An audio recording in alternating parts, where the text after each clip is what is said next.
Hindi ko maintindihan kung anong gusto mo patunayan dito. Ano ba to? Bawal ba akong kumuha ng pera sa bangko? Siyempre, hindi. At sinek ko yung dates, tama naman.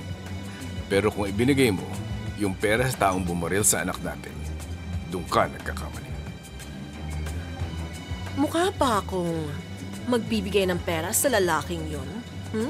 Ginagawa lang to ni Yildiz para hindi na kayo mag-divorce. How cheap. She's so desperate. Poor Yildiz. Anong ginawa mo sa pera? Dinonate ko. Donation? Saan mo dinonate yung pera? Dinonate ko sa charity. Okay? Meron kasing isang kawawang bata doon na pag-aaralin ng organization namin and I'll be the sponsor. Kung totoong nag-donate ka nga doon, bakit cash ang binigay mo? Bakit hindi bank transfer?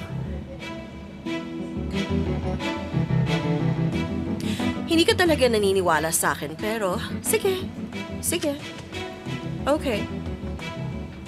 Tawagan natin. Yes, Miss Ender. Merhaba. Teria dear, may itatanong ako sa'yo. Noong nakaraang buwan, nagbigay ako ng pera sa charity, hindi ba? Natatandaan mo? Oo, 100,000 liras ang pinadala mo kay Mr. Janier kasi down ang system. Correct. Iyon nga ang itatanong ko sa'yo. Na-deliver na ba? Ay, opo. Nakatanggap na nga kami ng thank you letter mula sa pamilya. Ganun ba? Mabuti naman. Blessing yun. Bless you. Okay, dear. See you soon. Bye-bye.